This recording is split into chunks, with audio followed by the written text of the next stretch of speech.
할렐루야. 네. 오늘도 우리 히즐라이프 처치는 하나님께 최고의 예배를 드리길 소망합니다.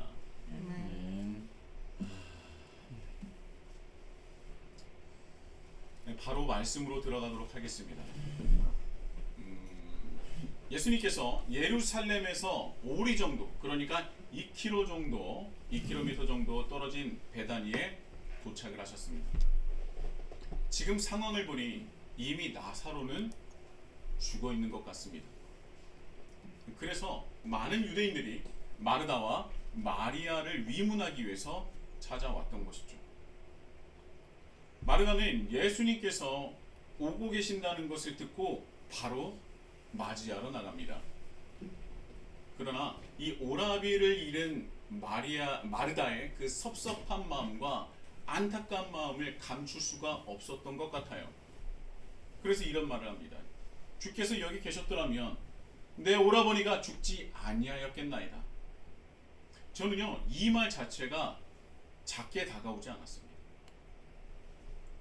그저 왜 일찍 안 오셨냐고, 일찍 오셨더라면 당신이 그토록 사랑하고 아끼던 오라비, 그 나의 오라비 나사로의 마지막이라도 볼 수 있었지 않았겠습니까? 그런 말이 아니라는 거예요. 마르다는요, 예수님에 대한 확신이 있었던 것 같습니다. 우리가 그토록 기다리고 기다렸었던 메시아라는 것을 확신하고 있었던 것 같아요. 이 당시 대부분의 유대인들은요, 예수님을 선지자나 엘리야나 예레미야 정도로 생각하지 않았습니까? 그런데요, 마르다는 그 이상으로 예수님을 생각하고 있었던 겁니다. 예수님을 메시아로 인정한 거예요. 예수님께서 계셨다면 내 오라비인 나사로는 죽지 않았을 것이다. 그 믿음과 확신이 있다는 것이죠. 그리고 한마디 더 합니다. 그러나 나는 이제라도 주께서 무엇이든지 하나님께 구하시는 것을 하나님께서 주실 줄을 믿습니다. 이렇게 얘기를 해요. 그런데 이 말씀은 나사로가 죽었으나 이제 한마디만 하시면 그가 다시 살아날 수 있겠다라는 그런 말씀은 아닙니다. 나사로는 이미 죽었기 때문에 너무 슬프지만 어쩔 수 없는 것이고, 그럼에도 불구하고 당신은 여전히 하나님의 사람이요, 또 하나님께서 보내신 이유, 바로 메시아인 줄을 내가 알고 있습니다 라는 고백이죠. 자, 그래서 그 말을 들은 예수님께서 깜짝 놀랄 만한 말씀을 하십니다. 네 오라비가 다시 살아나리라. 내 오라비가 다시 살아난다고? 아, 부활을 말씀하시는구나. 네, 맞습니다.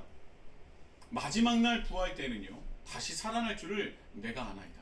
그러니까 예수님께서 하신 말씀이 지금 당장 나사로가 살아나는 것이 아니라 마지막 날 때, 심판의 날 때, 마지막 날 때 하나님 나라가 완성되는 그 날에는 나사로, 내 오라비 나사로도 부활할 것을 믿습니다 라는 고백이에요. 자, 그런데 이 부활 사상을 마르다가 그것을 믿고 알고 있다는 것이 무엇을 뜻하는지 아십니까? 이 당시에 정말 얼마나 많은 사람들이 바리새인에게 영향을 받고 있었는지 우리는 이 말씀으로부터 그 정보와 그 상황을, 그 시대상을 알 수가 있는 거예요. 여러분, 우리 신약 성경에 나오는 이 바리새인은요, 정말 못됐죠. 독사의 자식이라고 예수님께 비판받지 않습니까? 거의 저주입니다. 독사의 자식이다? 이거 유대인으로서 들을 수 있는 최고의 저주고 최고의 욕일 거예요. 그 말을 들었었던 바리새인인데, 이 부활 사상 자체가 바리새인의 영향이라는 거예요. 이 당시 종교 지도자들은요, 이 권력자들을 본다면 제사장, 서기관, 율법학자들, 제사장 되게 많지 않습니까? 근데 이 종교 지도자들은 거의 대부분 바리새인과 사두개인으로 이루어져 있었어요. 특히 이 사두개인은요, 종교 지도자들 안에서도요, 베스트 오브 베스트, 가장 귀족층이고 가장 높은 자리를 차지했던 이들입니다. 그래서 대제사장들은요 거의 사두개인에서 배출이 됐어요. 사내들인 공회원들을 안에서 절대적인 다수가 바로 사두개인입니다. 반면에 바리새인들 또한 종교 지도자로 볼 수 있는데요.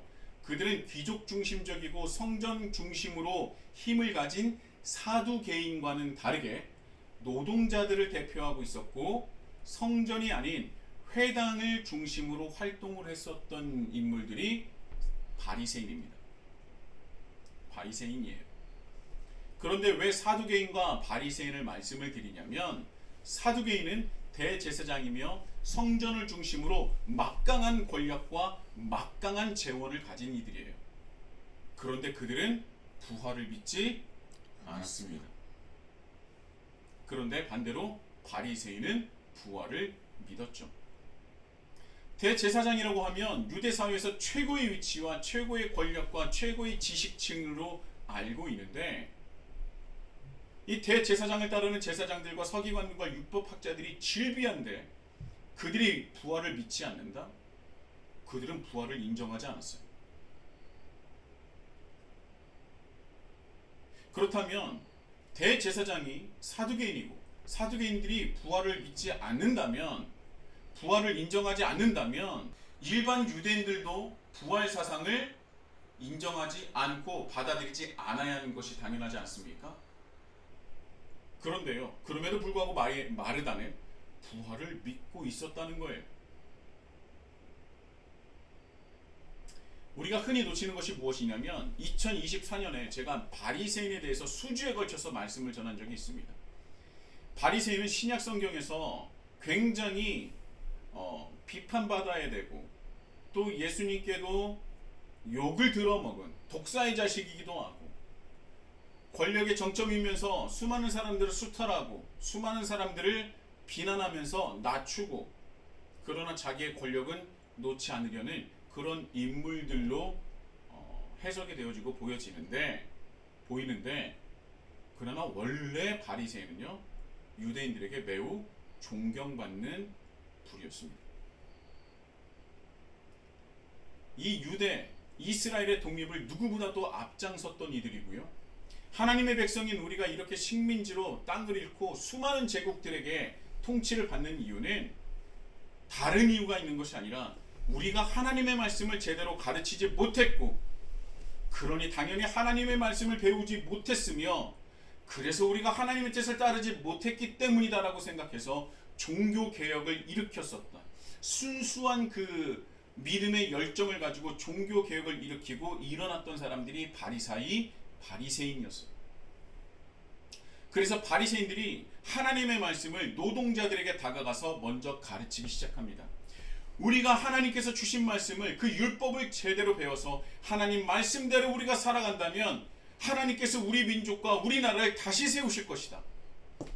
그것이 우리가 다시 하나님께서 무너진 다윗의 장막을 세우시는 가장 최고의 방법이고 유일한 방법이다 라고 얘기하고 하나님의 말씀을 가르쳤던 사람들이 바리새인이에요. 그래서 말씀을 가르치고 율법을 지키게 했던 인물들입니다. 그리고 어떻게 하면 율법을 더욱더 잘 지킬 수 있을까 연구하고 또 연구했었던 사람들이 바리새인이에요. 그런데 그들이 본질을 잊고 그 바리새인이 하나님의 말씀대로 살아가야 한다는 그 본질을 잃고 제가 수많은 시간 동안 말씀드렸던 성문율과 구전율이 있지 않습니까? 이 바리새인들이 구전율을 만들어요. 왜? 성문율, 하나님께서 주신 율법을 제대로 지키기 위한 방법이 무엇일까?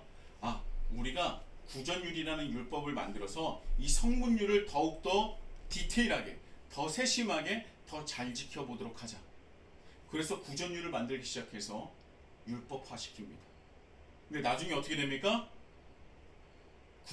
자신들이 만든 구전율이 무엇을 압도하기 시작한다고요? 성문율을 압도하기 시작하는 거예요. 그리고 구전율을 통해서 사람들을 통제하기 시작하고 그리고 그것을 지키지 못하는 사람들을 비난하고 비판하고 벌주고 권력의 도구로 사용하기 시작했다는 거예요. 그들이 변질됐어요. 그럼에도 불구하고 바리새인들의 가르침은 유대인들에게 뿌리 깊게 남아 있었던 겁니다. 바로 그것이 부활 사상이에요.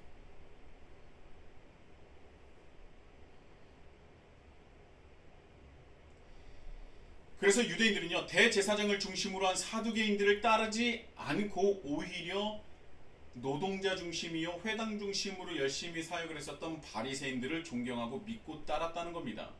그래서 이 사두개인과 바리새인들은요 서로 견제하는 그런 관계였어요. 사두개인들은 현존하는 최대 권력자들이었습니다. 그런데 그들에게 있어서 가장 큰 위협이 무엇입니까? 자신이 가진 권력을 내려놓게 하는 그런 존재가 그들에게 가장 큰 위협이지 않겠습니까? 근데 한번 생각해 보세요. 만약에 진짜 부활이 있다면 갑자기 자신 앞에 누가 나타나요? 다윗이 나타나. 그럼 권력의 중심이 어떻게 되겠습니까? 다윗 왕이 부활하셨어. 그럼 사람들의 권력이 어떻게 되죠? 다윗 왕이시여 하면서 사람들이 달려가지 않겠어요? 근데 다윗이 왔는데 뒤에 또 누가 있어요? 이번에 모세가 오네. 모세시여 당신이 기록한 율법을 우리가 이렇게 지키고 있었나이다. 그 뒤에 엘리야가 나타나. 엘리야는 죽지 않았으니까 육신 그대로 막 터벅터벅 걸어옵니다. 그동안 잘 있었니? 그들의 권력이 어떻게 되겠어요? 부활이 있으면 된다 안 된다? 안 된다. 내가 그 권력을 지키고 싶다면, 내가 권력을 유지한다면 부활이 있으면 돼요 안 돼요? 안 돼요. 다윗이 다시 나타나면 안 됩니다. 모세가 다시 나타나면 안 돼요. 히스기야 그 유명한 왕이 다시 돌아오면 안 됩니다. 종교개혁을 일으켰었던 요시야가 나타나면 안 돼요. 왜? 내가 권력의 중심이 되어야 하니까. 그래서 사두개인은 부활을 인정할 수 없었던 겁니다. 부활이 있어서는 안 돼요. 그들 입장에서 부활은 아주 끔찍한 겁니다. 사두개인 입장에서 대를 이은 대제사장은 절대로 놓칠 수 없는 권력 중의 권력이었어요. 힘의 근원이었습니다. 그래서 그들은 부활이 없다. 부활을 인정하지 않는다. 그런데요, 오늘 설교 이후에도 좀 말씀을 드리겠지만 이 구약 성경에서 부활에 대한 말씀이 굉장히 많이 나옵니다. 부활 사상이 없는 것이 아니에요. 그럼에도 불구하고 사두개인은 대제사장인데도 불구하고 가문 대대로 대제사장을 계속 대를 이었음에도 불구하고 성경에 나와 있는 부활 사상을 인정하지 않았던 겁니다. 변질된 것이죠. 그렇다면 정말 이 사두개인은 하나님을 믿는 것이 맞습니까? 아니에요. 하나님을 이용하고 있는 겁니다. 우리는 때로 이렇게 내가 하나님을 인정한다고 해서, 내가 하나님을 알고 있다고 해서, 내가 예배를 드리고 있다고 해서, 내가 교회에서 어느 정도 직분이 있다고 해서, 2000년 전에 내가 대제사장이라고 해서 하나님을 믿고 있다고 착각하는 사람들이 많아요. 그것은 하나님을 인정하는 것이지 하나님을 믿는 것이 아니라는 겁니다. 하나님을 믿는다는 것은요, 그 말씀대로 살아가는 것을 뜻하는 거예요. 그리고 그 모든 말씀을 다 받아들이고 내 삶에 적용하여서 이 땅에 하나님 나라를 확장하기 위해서 거룩하신 하나님의 이름을 드러내기 위한 것이 바로 하나님을 믿는다는 겁니다. 사두개인이요, 누구보다도 하나님의 말씀을 잘 알았어요. 그러나 하나님의 말씀을 자기 맛대로, 자기 입맛대로 골랐던 겁니다. 그래서 부활 사상이 있으면 안 되는 거예요. 정말 그들이 하나님을 믿는 사람이 맞았습니까? 오늘 이 시대에도 사두개인 같은 사람들이 너무나 많습니다. 죄에 대해서 말씀을 한다면 거북해야 합니다. 성경의 말씀에 대해서는 보면 죄에 대한 말씀이 너무나 많아요. 그리고 예수님께서 하신 말씀을 보면 우리가 세상을 어떻게 살아가야 하는지, 어떤 모양으로 살아가야 되는지 그것을 직접 보여주시고 가르치시지 않습니까? 그런데 우리는 이렇게 살아야 합니다. 우리는 양보를 해야 됩니다. 우리는 베풀어야 됩니다. 우리는 희생을 해야 합니다. 우리는 순종을 해야 합니다. 우리는 사랑의 열매를 맺어야 합니다. 우리는 양보를 해야 합니다. 우리의 욕망을 내려놔야 됩니다. 우리의 욕심을 절제해야 합니다. 이렇게 이야기하면 뭐합니까? 거북하다 그래요. 그리고 너무 어렵다고 합니다. 어려운 게 뭔가 어려운지 모르겠어요. 굉장히 우리 유치원생도 알아들을 법한데 어렵다고 합니다. 받아들이지 않아요. 그리고 무슨 말만 좋아합니까? 여러분 일이 다 잘 되실 것입니다. 여러분들 자녀 좋은 대학 갈 겁니다. 하나님의 은혜와 사랑이 넘쳐서 여러분들의 그 길을 하나님께서 끝까지 인도해 주실 겁니다. 여러분 땅값이 오를 겁니다. 여러분이 사는 그 아파트값이 막 천정부시 올라갈 겁니다. 하나님의 은혜입니다. 막 이런 거 원하지 않아요. 여러분 다 괜찮습니다. 평화로다 평화로다 평화로다 평화로다. 하나님은 우리를 놓치지 않으실 것이다. 하나님은 우리를 버리지 않을 것이다. 이 말씀을, 이런 말씀이 가장 많이 선포되는 때가 언제였느냐? 이스라엘이 망하기 직전에 수많은 제사장들과 거짓 예언자들이 그 말씀을 전했다는 것, 우리는 잊지 말아야 합니다. 여러분 괜찮지 않습니다. 지금 우리가 살아가는 이 시대요, 괜찮지 않습니다. 굉장히 날라날라 악해지고 있고요, 죄악이 창궐하고 있습니다. 기독교 국가라는 곳이 기독교의 정신을 버렸습니다. 대통령을 취임할 때 성경 위에 손을 얹고 선서를 하면 뭐합니까? 하나님의 말씀대로 살아가지 않는데. 로마가 왜 망했습니까?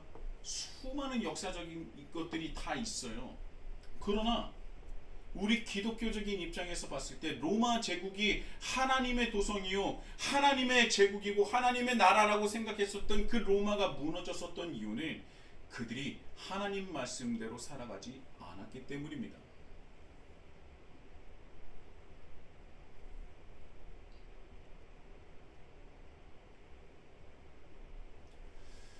사두개인과 바리새인들은 서로 견제했지만 그러나 통하는 지점이 있었어요. 뭐요? 권력은 누구 것이다? 내 것이다. 그래서 독사의 자식이라고 예수님께 그런 욕을 들어먹은 겁니다. 자, 다시 오늘 설교로 들어가서, 당연히 마르다는요 바리새인에게 영향을 받았기 때문에 부활에 대한 믿음을 가지고 있었어요. 그런데 여기서 마르다의 부활에 대한 말을 듣고서 그 유명한 또 하나의 에고에임이 그 말씀을 예수님께서 전하십니다. 에고에임이 알죠? 아시죠? 성경 그 요한복음에 7가지의 에고에임이가 있습니다. 예수님께서 뭐라고 말씀하십니까? 나는 부활이요 생명이니 나를 믿는 자는 죽어도 살겠고 무릇 살아서 나를 믿는 자는 영원히 죽지 아니하리니 이것을 내가 믿느냐. 자, 우리가 이 말씀을 부활이요 생명이, 그치, 예수님께서 부활하셨으니까 생명이 있는 것이지, 뭐 이런 식으로 넘어가는 것이 아니라 우리가 이 말씀을 주의 깊게 바라봐야 되는데, 이 부활과 생명이에요. 이 말씀으로 본다면 생명보다 부활을 먼저 언급하셨는데요, 예수님께서 이 부활에 대해 더욱더 무게를 두고 계신다는 것을 우리는 알아야 합니다. 여러분, 부활이라는 것이 무엇입니까? 부활은 반드시 선제되어 있는 것이 있어야 돼요. 부활에 반드시 선제되어 있는 것이 무엇입니까? 죽음. 부활은 반드시 죽음 이후에 일어나는 것입니다. 뭐가 있어야 부활이 있다고요? 죽음이 있어야 된다는 거예요. 이 죽음에 대해서 우리가 알아봐야 될 것이 있습니다. 원래 하나님께서 세상을 창조하셨을 때 죽음이라는 것이 존재하지 않았어요. 죽음이라는 것은 하나님의 명령을 어겨서, 엄밀히 말하면 하나님과의 맺었던 그 언약을 깨어버리면서 인간이 받은 형벌 중에 하나입니다. 창세기 2장 17절입니다. 선악을 알게 하는 나무의 열매를 먹지 말라. 내가 먹는 날에는 반드시 죽으리라 하십니다. 여러분, 창세기를 우리 읽을 때는요, 어떤 생각을 가져야 되냐면, 뭐든지 창세기에 나오는 건 다 최초입니다. 창세기 2장 17절에 처음으로 죽음이라는 단어가 사용돼요. 그러니까 이전에는 죽음이라는 것이 없었습니다. 그리고 없었을 거예요. 그런데 단 한 가지, 선악과를 먹는 것. 그런데 이 선악과를 먹는 그것 자체가 무엇을 뜻하냐면 하나님과의 맺었던 언약을 깨는 것을 말하는 겁니다. 하나님의 언약을 깨는 것은 무엇을 뜻하냐면 하나님과 반대편이 된다는 거예요. 하나님과 반대편이 된다는 것은 무엇을 뜻합니까? 이제는 하나님과의 동료와 동역자가 아니라 한 팀이 아니라 하나님과 어떤 존재가 된다고요? 하나님을 대항하는 존재가 된다는 거예요. 하나님과 맞서는 존재가 된다는 거예요.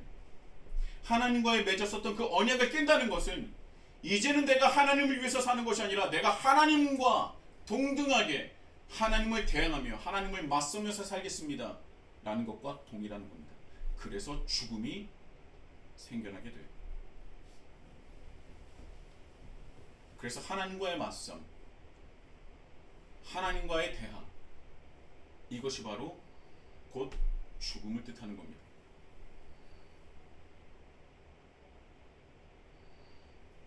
하나님과 아담은요 최초의 언약적 관계예요. 이 언약적 관계라는 게 매우 중요합니다.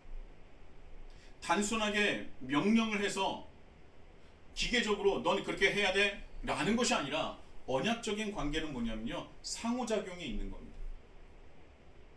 약속을 하면 너는 약속을 해. 근데 약속을 하기 싫어요. 그럼 약속 안 하면 됩니다. 그쵸? 근데 지키지 못할 약속은 안 하면 됩니다. 그런데 우리가 약속을 하면 언약적인 관계에 묶이게 되고 하나가 되고 연합이 되고 하나의 뜻을 이루기 위해서 하나의 목표를 이루기 위해서 그 목적을 이루기 위해서 연합하여 하나가 되는 것을 얘기합니다. 그런데 그걸 깨어지는 동시에 배신감은 둘째하고 서로 대항하는 존재가 된다는 거예요.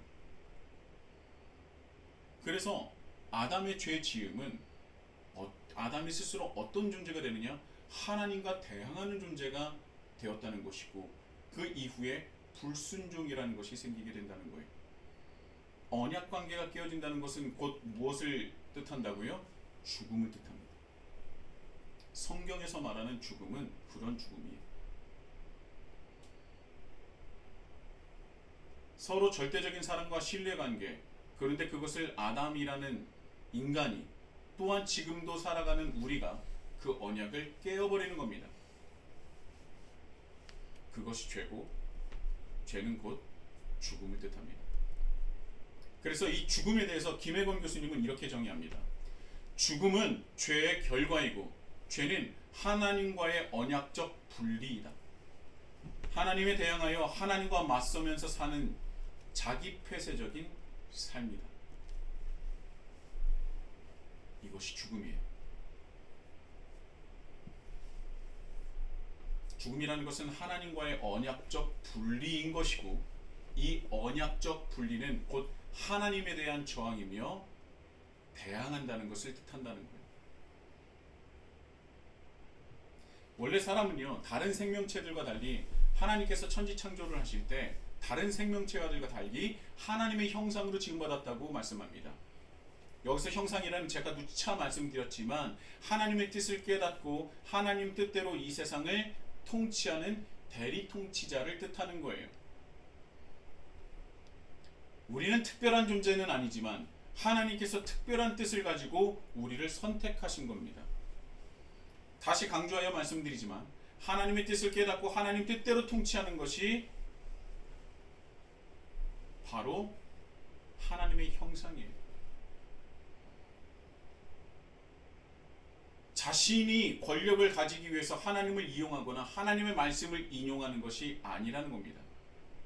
여기서 중요한 것은 무엇이냐면 내 뜻이 아닌 하나님의 뜻을 받드는 자가 바로 하나님의 형상이라는 겁니다.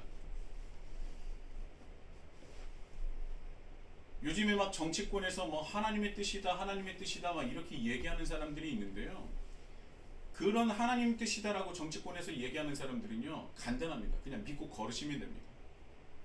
믿고 걸으세요. 저는 정치색이 없지만 요즘에 보면 한심해서 제가 말씀을 드리는 겁니다. 자, 하나님의 형상의 반대가 무엇입니까? 자기 형상이에요. 자기를 위해서 자기 자신의 안위와 즐거움과 행복을 위해서 사는 것이 바로 자기 형상적인 인간 아닙니까? 이것은 단순한 것이 아니라 이것이야말로 하나님과의 언약적 분리인 겁니다. 인간이 누릴 수 있는 최고의 행복과 최고의 기쁨 그리고 최고의 영광은 하나님과 함께하는 것이며 하나님의 뜻을 이 땅 가운데 이뤄내는 거예요. 그리고 그것이 우리가 존재하는 이유이며 하나님께서 우리를 부르신 이유입니다. 그런데요, 그것이 아니라 내 중심적으로 나를 위해서 인생을 살아가고 내 행복과 내 기쁨을 위해서 살아간다? 내가 하고 싶은 것, 내 기쁨과 내 행복을 위해서 기도한다? 여러분, 이것은 하나님의 형상이 아니라 자기 형상인 겁니다. 이거는 하나님과의 언약적 관계를 말하는 것이 아니라 그 언약을 깨어버리는 행동이라는 거예요.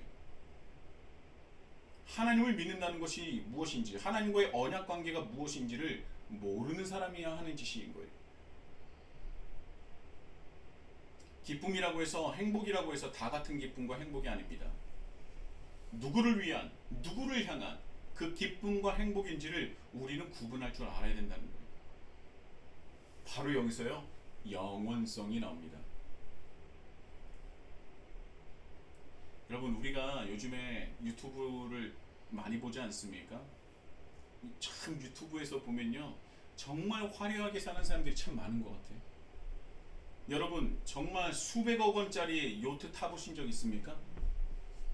저는 앞으로 탈 일이 없을 것 같기도 해요. 여러분 가지신 분이 있다면 저를 굳이 태워주신다면 거절은 하진 않겠습니다.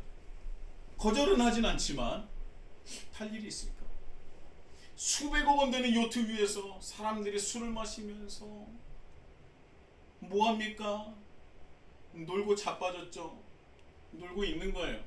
그런 화려한 삶, 여유로운 삶, 부럽지 않습니까? 유튜브에 다 나와요. 얼마나 그렇게 휴가를 잘 쓰는지. 휴가도 하루 이틀이 아닙니다. 4박 5일이 아니에요. 몇 달입니다. 근데 사람들은 그래요. 나도 저렇게 한 번쯤은 살아보고 싶다. 정말 돈이고 뭐고 다 가진 사람들이 너무 많아서 세상에 값진 것들, 좋은 것들, 다 맛있는 것들 다 경험하고 살아요. 부럽지 않습니까? 그런데 그 사람들의 얼굴을 보면 정말 기쁘고 너무나 행복해하는 것 같아요. 너무나 즐거워하는 것 같아요. 야, 나도 저렇게 한번 살아봤으면, 나도 하루라도 저렇게 살아봤으면, 이런 생각이 들지 않습니까? 그런데요, 아이러니한 것은 그런 삶을 살아가는 이들이 파티가 끝나고 모든 사람이 돌아가고 난 뒤에 그들이 느끼는 공통적인 감정이 무엇인지 아십니까? 허무해요. 방금 전까지 수많은 그런 화려한 그런 조명 아래 수많은 사람들이 춤을 추고 환호하고 술을 먹고 샴페인과 포도주를 마시며 이 세상에서 가장 잘생기고 아름다운 여인들이 함께하면서 즐겁게 춤추고, 저는 그런 경험이 없어서 어떻게 말로 형용해야 될지 모르는데 여러분들이 상상하시는 그런 거 맞습니다. 막 그런 것들이 이루어지는데 그 모든 사람들이 다 지나가고 다 나간 뒤에 그 장소의 호스트는 무엇을 느끼냐는 말이에요. 허무함을 느낀다는 거예요. 좋을 때도 있겠죠. 만족감도 있을 수 있겠죠. 그런데 그들이 공통적으로 얘기하는 거는 허무하고 공허하다는 것 아닙니까? 우리는 그 사실을 알고 있어요. 그 화려함의 끝을 보여주며 수많은 사람들이 환호 속에 행복한 시간을 보냈음에도 불구하고 모든 사람들이 사라진 뒤에 공허함을 느낍니다.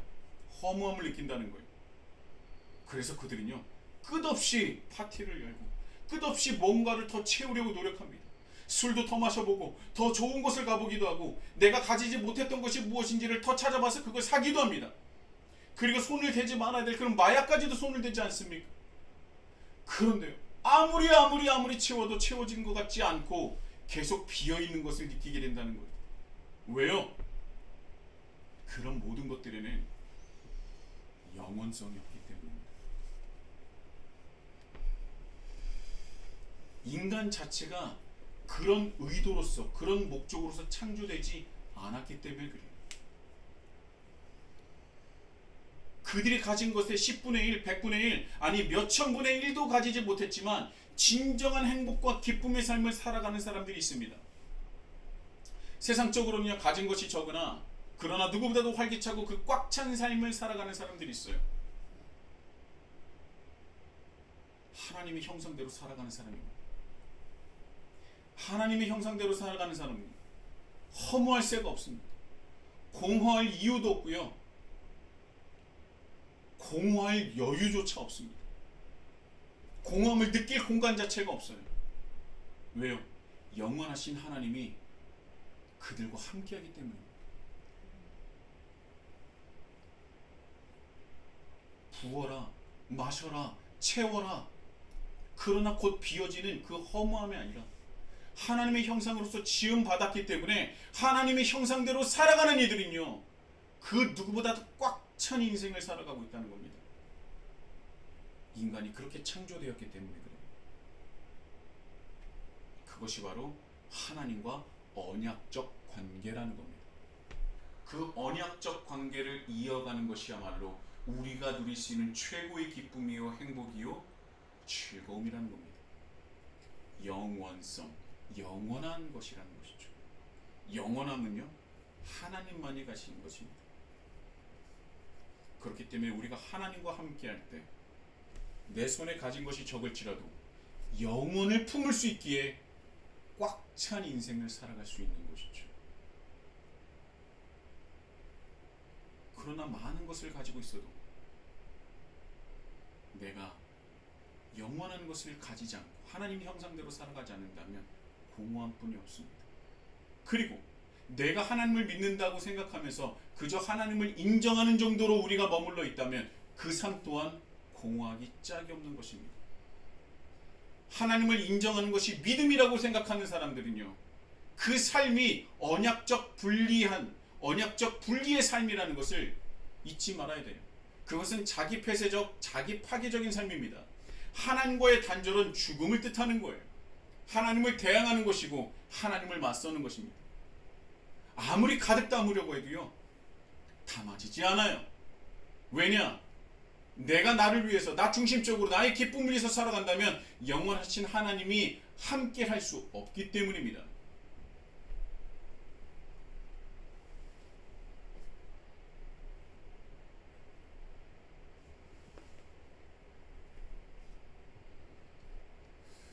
말씀이 많이 준비가 됐는데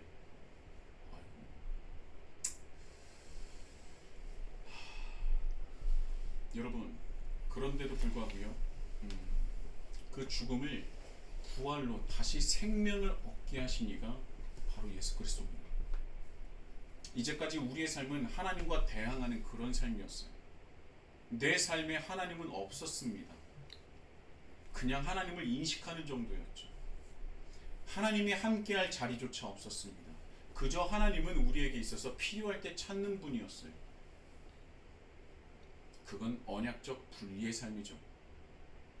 우리가 예배를 드리고 세례도 받았지만 여전히 나는 하나님을 위해서 사는 것이 아니라 나를 위해서 살아왔습니다.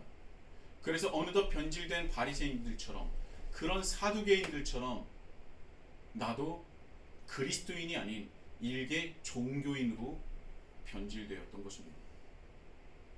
그래서 살았다고 말하지만 죽은 자였고 공허했고 채울 수 없었던 삶이었습니다.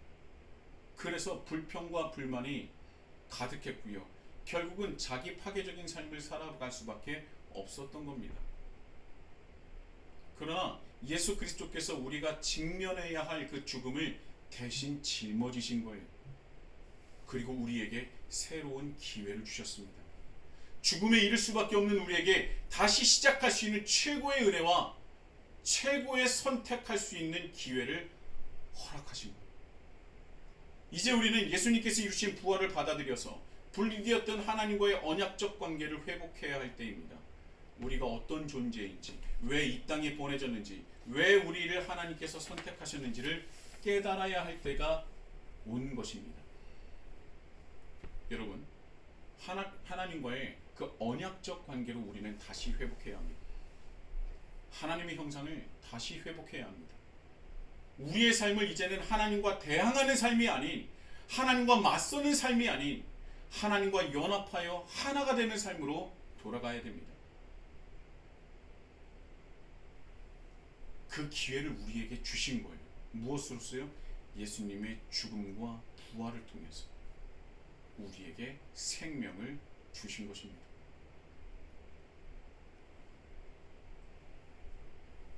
하나님의 형상으로 회복할 때 우리 안에 생명은 다시금 넘쳐나기 시작할 겁니다. 사랑하는 히즐라이프 형제자매 여러분, 우리는 하나님께 대항을 하고 있습니까? 하나님께 맞서고 있습니까?